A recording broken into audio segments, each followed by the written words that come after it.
नमस्कार दोस्तों, आपका फिर एक बार स्वागत है मेरे YouTube चैनल सुबहटेक इंडिया में। और जैसे कि आप मेरे सामने देख रहे हैं, मेरे पास ये Gtech कंपनी का एक कॉन्फ़िगरेटर है जिसको हम हार्ड कम्युनिकेटर भी बोलते हैं, जो कि ABB से कॉन्फ़िगर्ड है। यहाँ पे इसका सारा part number, H hardware serial number, SO number और सब कुछ लिखा हुआ है। यहाँ पे भी आप देखेंगे ये i5 प्रोसेसर है इंटेल का इसके अंदर, और इसका मॉडल और ये जो प्रोडक्ट नेम है वो टैबलेट है जो कि Gtech मेक की है।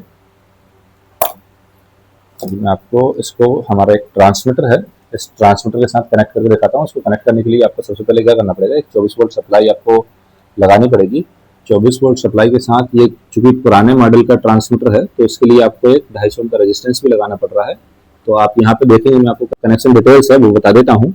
यहाँ पे आपका नेगेटिव टर्मिनल लगा हुआ है, पॉजिटिव टर्मिनल में आपने एक 250 ओम का रेजिस्टेंस लगाया है। उस रेजिस्टेंस के साथ आपने ये आपका 24 वोल्ट का कनेक्शन दिया हुआ है। ऐसे आप इसमें कनेक्शन कर सकते हैं। अभी आप डिस्प्ले पर देखेंगे, यदि आपको थोड़ा सा विजुअल होगी तो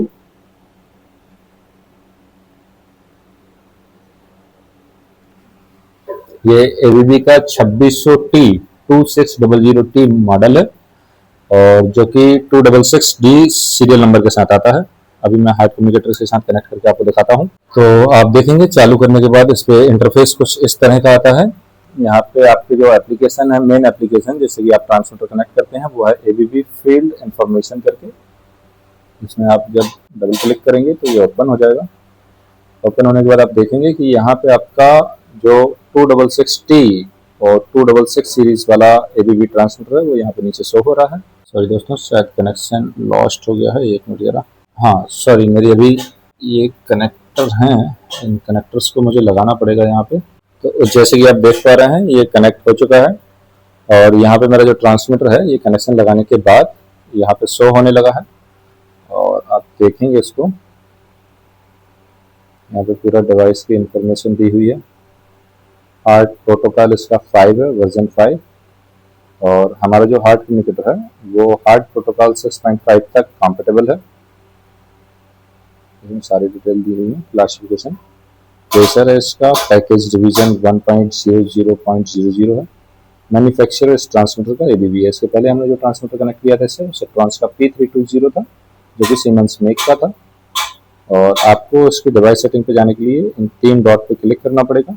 यहाँ पे क्लिक करने के बाद ये टोपोलॉजी खुल के आ जाएगी आपके सामने, जिसमें आपको डिवाइस सेटिंग पे जाना पड़ेगा। डिवाइस सेटिंग में जाने के बाद इसका पूरा डिवाइस का जो भी डाटा है वो सामने आ जाएगा। थोड़ी देर लोड होने में टाइम लगता है, 2-5 सेकंड का। अभी आप देखेंगे यहाँ पे इसकी सारी डिटेल्स आपको यहाँ पे शो हो रही होगी। इस ट्रांसमीटर में अभी चूंकि ये बाहर निकला हुआ है और हमारा पुराना ट्रांसमीटर है तो थोड़ा सा एरर है इसमें, सेंसर पे कुछ ना कुछ लग जाने के कारण ऐसा होता है। तो प्रेशर जो आप देख पा रहे होंगे यहाँ पे, प्रेशर आपका 5.653 दिखा रहा है माइनस में। प्रेशर यूनिट MMS2 है। रेंज चेंज करने के लिए आपको यहाँ पे जस्ट जो लिखा हुआ है अपर range value 10,000, lower range value 0। आपको इसको जैसे अभी फ्लो के लिए यूज़ करना है तो आप यहाँ पे आपकी जो भी DP होगा ओरिफिस का मैक्सिमम वो यहाँ पे आप डाल देंगे। और LRB URB की कैलकुलेशन करना आपको आता है, और यदि नहीं आता है तो मैं अपनी अगली वीडियो में आपको बता दूंगा कि LRB और URB का कैलकुलेशन कैसे किया जाता है। क्लोज टैंक के लिए, ओपन टैंक के लिए, साथ ही फ्लो ट्रांसमीटर के लिए अपन को इसको यूज़ करना हो तो इसकी LRB URB कैसे कैलकुलेट करी जाती है तो अपनी नेक्स्ट वीडियो में आपको बता दूंगा। अभी आप नीचे देखेंगे फंक्शन, यहाँ पे एक फंक्शन आपको दिख रहा होगा, डैम्पिंग। डैम्पिंग का काम ये होता है दोस्तों कि ये एक तरीके का बोला जाए तो रिफ्रेश रेट है कि आपका जो DCS को या PLC को सिग्नल जा रहा है वो कितने सेकंड्स में जाएगा। यदि आपके लेवल में यदि ये यूज हो रहा है और हंटिंग ज्यादा है लेवल में तो आप डैम्पिंग को बढ़ा सकते हैं, जिससे कि आपका जो ग्राफ बन के आएगा वो थोड़ा स्मूथ रहेगा। और यदि आप डैम्पिंग कम करेंगे तो वो उतने जल्दी सिग्नल आपको देगा मिलियम्स का PLC को, जिससे कि आपका फ्लक्चुएशन ज्यादा दिखा सकता है, जिसमें एक नॉइज आपको देखने को मिलेगा यदि डैम्पिंग कम रहेगी तो। आप देखेंगे इसमें जनरल में नीचे दिया हुआ है कि इसका जो राइट प्रोटेक्शन है वो ऑफ है। लास्ट चेंज ये 18/1/2017 को हुआ था। अभी एप्लीकेशन जैसे कि आप लीनियर, ये मैं प्रेशर के लिए अभी ड्राफ्ट के लिए यूज कर रहा हूँ तो इसको मैं लीनियराइजेशन में लीनियर करूंगा। यदि आपको इसको फ्लो के लिए यूज करना है तो आपको जस्ट सिंपली यहाँ पे जाके इसको स्क्वायर रूट पे कर देना है। यदि आपके PLC में स्क्वायर रूट नहीं डला है तभी आप इसको स्क्वायर रूट पे करेंगे। यदि आपके PLC में स्क्वायर रूट डला है तो आपको यहाँ पे स्क्वायर रूट डालने की जरूरत नहीं है। और जब आप कोई भी वैल्यू चेंज करते हैं, जैसे कि मैं अभी आपको चेंज करके दिखाता हूँ, मैंने यहाँ पे इसको स्क्वायर रूट कर दिया है फ्लो के अकॉर्डिंग से। और जैसे डैम्पिंग भी अपन को चेंज करनी है, तो ये डैम्पिंग को मैं 1 सेकंड करता हूँ आपके सामने जस्ट दिखाने के लिए। ये देखिए मैंने 1 सेकंड कर दी है डैम्पिंग को। और इसके ऊपर में यदि रेंज चेंज करनी है तो रेंज को भी जस्ट आप ऐसे सिंपली चेंज कर सकते हैं। ये 10,000 आ रही है अभी मान के चलो मैं इसको 5,000 करना चाहता हूँ, तो ये मैंने 5,000 कर दी है। सेंड कर देना है। ये सेंड करने के बाद ये सारा का सारा डाटा आपके ट्रांसमीटर में लोड हो जाएगा थ्रू दिस हार्ट कम्युनिकेटर। देखें दोस्तों, ये लोड हो चुका है। ओके, अभी इसके अपन डिटेल्ड सेटअप में चलते हैं। मैं आपको बताता हूँ डिटेल्ड सेटअप में इसमें क्या क्या फंक्शंस हैं। यहाँ पे आप देखेंगे कि डिटेल्ड सेटअप में आपको देखने को मिल रहा है जनरल, थोड़ा सा पास दिखाता हूँ, general, sensor setup, sensor material, remote seals, PDP measurement settings, HART mapping, current output, totalizer, communication, calibration, extras and display. तो दोस्तों अपन वन बाय वन एक एक को समझते हैं। जनरल में देखेंगे, जनरल में इसमें 2 ऑप्शंस दिए हुए हैं, लोकल ऑपरेशन और सॉफ्ट राइट प्रोटेक्शन, जो कि एक इनेबल्ड है, दूसरा डिसेबल्ड है। फिर वापस आप डिवाइस सेटिंग पे जाएंगे, यहाँ पे सेंसर सेटअप पे आप जाएंगे तो देखेंगे सेंसर सेटअप में आपका जो सेंसर टाइप है वो डिफरेंशियल प्रेशर पे सेट है। इसकी सेंसर की जो मैक्सिमम लिमिट है दोस्तों, अपर सेंसर लिमिट वो 16,343 है और लोअर सेंसर लिमिट आपकी -16,343 है, जो कि दोनों सेंसर डायफ्राम जो कि इस ट्रांसमीटर में नीचे लगे हुए होते हैं उनकी मैक्सिमम रेंज है। साथ ही आप देखेंगे कि इसका मिनिमम जो स्पान है वो 163 mmH2 का है। मैक्सिमम टेम्परेचर और मिनिमम टेम्परेचर की लिमिट आप देख पा रहे हैं यहाँ पे। ओके, इसके बाद अपन चलते हैं इसके नेक्स्ट फंक्शन में, जो कि है सेंसर मटेरियल। यहाँ पे सेंसर के मटेरियल की सारी डिटेल्स है। ये जो बना हुआ है आपका डायफ्राम का मटेरियल वो AISI 316L स्टेनलेस स्टील का बना हुआ है। इसके अंदर जो लिक्विड फिल्ड हुआ है वो आपका सिलिकॉन ऑयल है। कनेक्शन टाइप कन्वेंशनल है और फ्लैंज की जो मटेरियल है वो भी आपका AISI 316L स्टेनलेस स्टील है। इसकी जो ओरिंग होती है दोस्तों वो PTFE मटेरियल की बनी हुई है। ब्लैंकिंग प्लग इसमें नहीं है। कनेक्शन टाइप कन्वेंशनल, जैसे कि पहले मैंने आपको बताया है, प्रोसेस कनेक्शन लो साइड के जो दिखा रहे हैं और हाई साइड के, ये दोनों अलग अलग। आपका जो प्लस बना हुआ है, जो यहाँ पे आप देखेंगे यहाँ पे हाई लिखा हुआ है, ये आपका हाई साइड है। और ये जो एल बना हुआ, एल लिखा हुआ है, वो आप देख पा रहे होंगे यदि, तो ये आपका लो साइड है। ये बात जरूर ध्यान में रखें दोस्तों आप ट्रांसमीटर इंस्टॉल करते समय कि हाई और लो टैपिंग कई लोग बहुत ही गलत लगा देते हैं, जिससे कि उनको प्रोसेस में बहुत ही दिक्कत जाती है और रीडिंग सही नहीं आती है और आखिर में वो देखते रहते हैं कि आखिर प्रॉब्लम कहाँ आ रही है और उनको समझ में भी नहीं आता है। तो जो भी इंजीनियर्स और टेक्नीशियन है वो ये गलतियां ना करें। वो सबसे पहले आपका हाई और लो टैपिंग जरूर देखें इंस्टॉल करने के पहले ट्रांसमीटर को।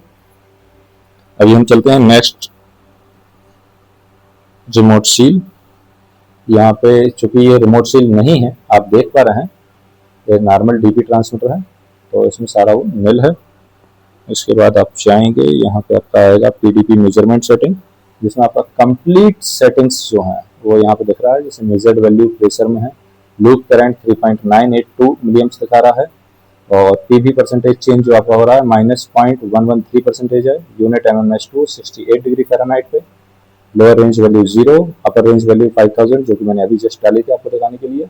उसके बाद यदि PV आपको बाइस करना है या पैरेलल सेट करना है तो आप यहाँ से कर सकते हैं सेट PV to 0। चूंकि अभी हमारा ट्रांसमीटर ओपन टू एटमॉस्फेयर है, दोनों पॉइंट पे सेम प्रेशर पड़ रहा है, तो इसको हम PV सेट टू 0 कर सकते हैं। जैसे ही आप करेंगे तो जो आपका माइनस में दिखा रहा था वो 0 हो जाएगा। ये वाली वैल्यू अभी हुई नहीं है, शायद कुछ प्रॉब्लम होगी इसमें, ऐसे आप कर सकते हैं। और उसके बाद आप नीचे देखेंगे बाकी के फंक्शंस, जो कि फर्स्ट वाले आपका डिवाइस सेटिंग्स में थी, transfer function, linearisation, damping unit वगैरह। इसके बाद हम आते हैं आपके हार्ट मैपिंग पर। हार्ट मैपिंग में आप देख सकते हैं कि यहाँ पे आपको PB, SV, TB और QB इन सबको चेंज करने का ऑप्शन दिया हुआ है, उनकी मैपिंग कर सकते हैं आप। उसके बाद आप देखेंगे यहाँ पे दोस्तों ये टोटलाइजर करंट आउटपुट आपको दिखेगा कि इसकी जो करंट की सैचुरेशन लिमिट्स हैं वो 3.8 मिलियम्स है लोअर सैचुरेशन के लिए और हाई सैचुरेशन के लिए वो 20.5 है। साथ में आप नीचे एक और ऑप्शन देख रहे होंगे, करंट अलार्म लिमिट्स। यदि आपका मिलियम्स किन्हीं कंडीशन में 3.6 मिलियम्स के नीचे जाता है और हाई साइड में 21 मिलियम्स के ऊपर जाता है तो आपका ये ट्रांसमीटर जो है इसकी डिस्प्ले पर अलार्म शो करने लगेगा यहाँ पर, जैसे कि आपको पता चल जाएगा कि आपके सेंसर में कुछ ना कुछ प्रॉब्लम चल रही है। अभी हम जाते हैं नेक्स्ट पैरामीटर पर इसके। यह है टोटलाइजर वाला ऑप्शंस। कई लोग ये पूछते हैं कि डीपी टाइप ट्रांसमीटर को जब हम फ्लो के लिए यूज कर रहे हैं तो उनको फ्लो का जो टोटलाइजर है वो शो नहीं होता है। आपको वो शो करने के लिए हार्ड कम्युनिकेटर की नीड होगी ही होगी। हार्ड कम्युनिकेटर में आप कनेक्ट करने के बाद इस टोटलाइजर वाले ऑप्शंस का जो स्टेटस है उसको आप स्टॉप की जगह रन पर कर देंगे। जैसे ही रन पे आएगा आपकी जो टोटलाइजर 1 की यूनिट है वो NQ है। कन्वेंशनल फैक्टर यदि आपको डालना हो, जैसे कि हम यूज करते हैं कि आपका फ्लूइड की डेंसिटी क्या है तो उस हिसाब से आप इसमें कन्वेंशनल फैक्टर डाल सकते हैं और ऐसे टोटलाइजर 2 में भी आप डाल सकते हैं। ठीक है, और यूनिट यदि कस्टम यूनिट आपको बनानी है तो कस्टम यूनिट डाल सकते हैं।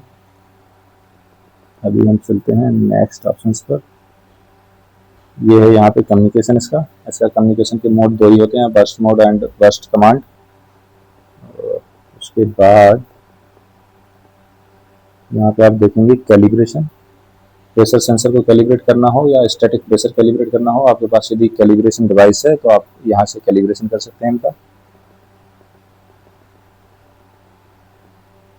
साथ में है आपका एक्स्ट्रास जिसका कोई ज़्यादा खास काम नहीं है। लास्ट में हम चलते हैं डिस्प्ले पर। डिस्प्ले में आप देखेंगे डिस्प्ले का कंट्रास्ट यदि आपको कम ज़्यादा करना है तो आप चेंज कर सकते हैं। डिस्प्ले में जो मोड है वो 2 लाइन्स और बार ग्राफ है। जैसे कि आप अभी देख पा रहे होंगे दोस्तों, इसमें 2 लाइन में ये आ रहा है। ऊपर आपका जो डिफरेंशियल प्रेशर है वो दिखा रहा है, नीचे आपका आउटपुट में जो मिलियम चल रहा है वो दिखा रहा है और लास्ट के जो है वो परसेंटेज का एक बार ग्राफ बना हुआ है। अभी मेरे को इसको यदि चेंज करना हो तो मैं क्या करूँगा, इस 2 लाइन्स बार ग्राफ को मेरे को यदि 1 लाइन बार ग्राफ में करना है तो मैं इसको 1 लाइन बार ग्राफ में करूँगा और यहाँ से सेंड कर दूंगा। तो वैल्यू सेंड होने के बाद यहाँ पे आप देखेंगे कि जो आपका 2 लाइन्स था अभी ये आपका 1 लाइन में और नीचे बार ग्राफ में दिखाने लगा। नीचे कॉन्फ़िगरेशन दिखा रहा है, मतलब कि अभी कॉन्फ़िगर हो रहा है और आपका मिलियम्स वाला ऑप्शन चला गया। यदि आपको मिलियम शो करना हो तो आपको यहाँ पे simply 2 lines plus bar graph करके सेंड कर देना है। और आप चेंज भी कर सकते हैं कि आपकी लाइन 1 में आपको क्या दिखाना है। यहाँ पे scale output, current output, output percentage, totaliser 1 2, batch counter वगैरह, या सेकंड लाइन में आपको क्या दिखाना है वो भी यहाँ से शो हो जाता है। और बार ग्राफ में आपको करंट आउटपुट करना है या sensor temperature, output percentage, static pressure, HMI scaled output, जो भी करना है वो आप कर सकते हैं। और जो चीज़ की मैं आपसे बोल रहा था दोस्तों,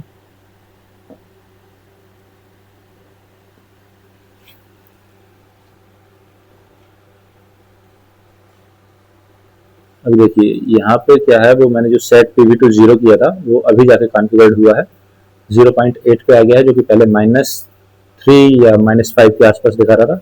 आपको सिंपली यहाँ से भी सेट PV to 0 उसको नेक्स्ट कर देंगे तो यहाँ से भी आपका ये PV जो है वो करंट, तो आप देख सकते हैं यहाँ पे आपका जो प्रेशर है वो बिल्कुल 0.0013 आ गया है, जो कि नियर अबाउट 0 ही है। तो ऐसे आप उसका सेट PV 0 कर सकते हैं। तो दोस्तों इस प्रकार के डिवाइस और इंस्ट्रूमेंट से रिलेटेड जानकारी के लिए मेरे YouTube चैनल सुगरटेक इंडिया को आप ज़्यादा से ज़्यादा सब्सक्राइब एंड शेयर करें। धन्यवाद दोस्तों। और वीडियो अच्छी लगी हो तो लाइक कमेंट करना ना भूलें दोस्तों। Thank you.